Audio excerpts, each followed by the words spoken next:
Let's hear the question from this very low-rated anchor at CB. Yeah, but I'm not releasing, we're not very fond of releasing terrorists into our country. We just turned the murder capital of the world into the safest country of the Western Hemisphere, and you want us to go back? Well, it's official. Democrats are now scrambling because the president of El Salvador actually sides with Donald Trump as far as releasing anyone out of his prison system, let alone releasing them back to the United States. Sit back, relax, and enjoy. If you have some popcorn, you're gonna need it. Here we go. Anchor at CB. Thank you, President. Do you plan to ask President Bukele to help return the man who your administration says was mistakenly deported? The man who was mistakenly deported to El Salvador? Well, let me ask Pam, would you answer that question? Sure, President. First and foremost, he was illegally in our country. He had been illegally in our country. And in 2019, two courts, an immigration court and an appellate immigration court, ruled that he was a member of MS-13 and he was illegally in our country. Right now, it was additional paperwork had needed to be done. That's up to El Salvador if they want to return him. That's not up to us. The Supreme Court ruled, President, that if, as El Salvador wants to return him, this is international matters, foreign affairs, if they wanted to return him, we would facilitate it, meaning provide a plane. So will you return him? And you are doing a great job. Thank you. Stephen Miller, wait a minute. Can you just also respond to that question? Because, it's asked by CNN, and they always ask it with a slant, because they're totally slanted because they don't know what's happening. That's why nobody's watching them. But would you answer that question also, please? Yes, gladly. So, as Pam mentioned, there's an illegal alien from El Salvador. So, with respect to you, he's a citizen of El Salvador.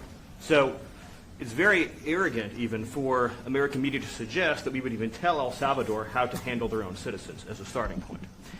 As two immigration courts found that he was a member of MS-13.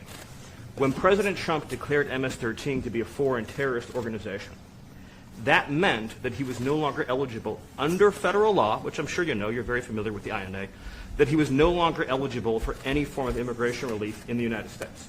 So he had a deportation order that was valid, which meant that under our law, he's not even allowed to be present in the United States and had to be returned because of the foreign terrorist designation. This issue was then, by a district court judge, completely inverted, and a district court judge tried to tell the administration that they had to kidnap a citizen of El Salvador and fly him back here. That issue was raised to the Supreme Court, and the Supreme Court said the district court order was unlawful and its main components were reversed 9-0 unanimously, stating clearly that neither Secretary of State nor the President could be compelled by anybody to forcibly retrieve a citizen of El Salvador from El Salvador, who again is a member of MS-13, which, as I'm sure you understand, rapes little girls, murders women, murders children, is engaged in the most barbaric activities in the world, and I can promise you, if he was your neighbor, you would move right away.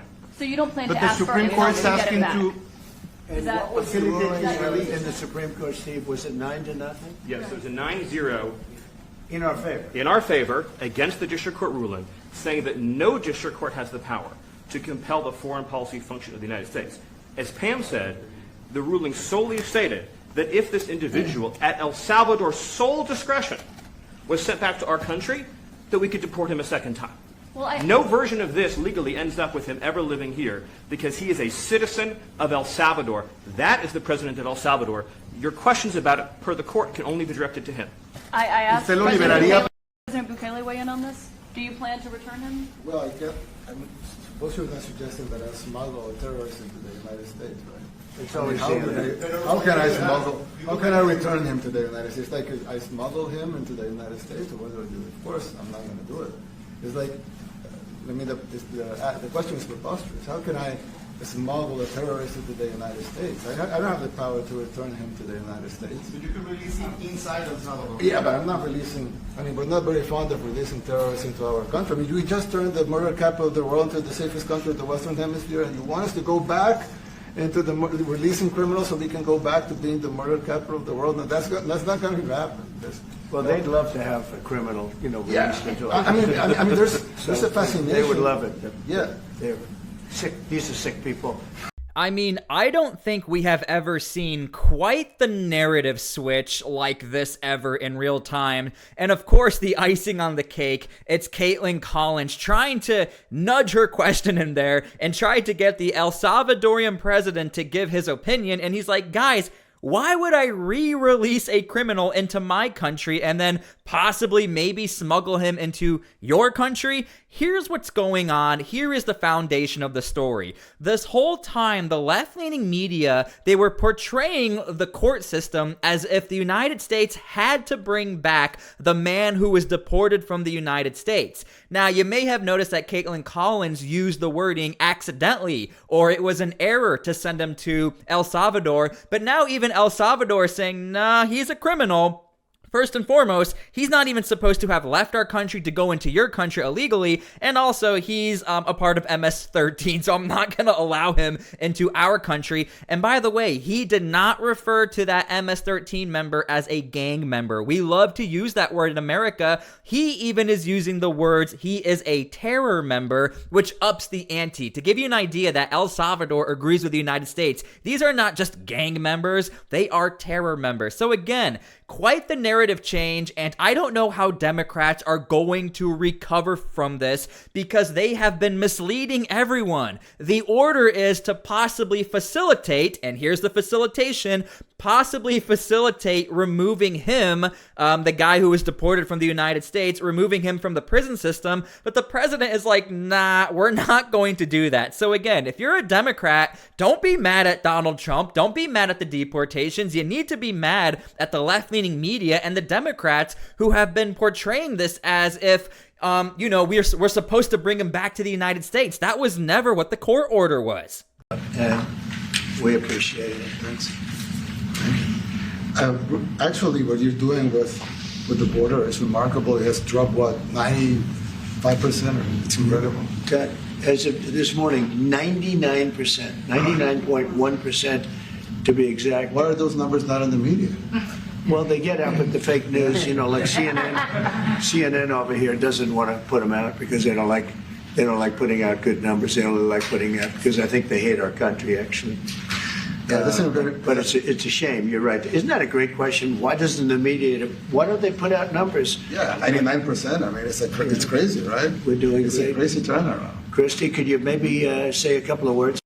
I mean, you can't make this up. Even Donald Trump was like, okay, who is paying you to say this? Who wrote your material? Because he's even shocked that he's getting so much praise from El Salvador right now. Again, the president from El Salvador siding with Donald Trump and even saying, hey, those border crossings, that's amazing. How were you able to turn that around? Again, completely destroying the narrative, not only about this deportation story, as far as it being an accident and the U.S. has to bring him back home.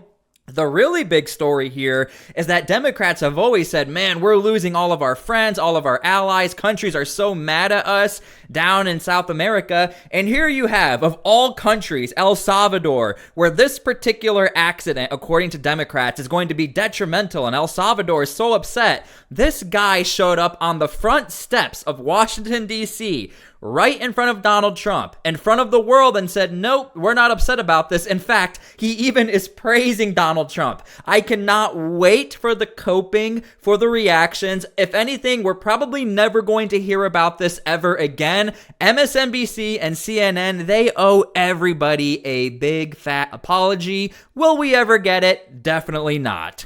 I don't understand what the confusion is. This individual is a citizen of El Salvador. He was illegally in the United States and was returned to his country. That's where you deport people, back to their country of origin. Except for Venezuela, that wasn't refusing to take people back, or places like that. I can tell you this, Mr. President. No, the foreign policy of the United States is conducted by the President of the United States, not by a court. And no court in the United States has a right to conduct the foreign policy of the United States. It's that simple. End of story. And that's what the Supreme Court held, by the way, to Marco's point. The Supreme Court said exactly what Marco said, that no court has the authority to compel the foreign policy function of the United States. We won a case 9-0, and people like CNN are portraying it as a loss, as usual, because they want foreign terrorists in the country who kidnap women and children. But President Trump, his policy is foreign terrorists that are here illegally get expelled from the country, which, by the way, is a 90-10 issue.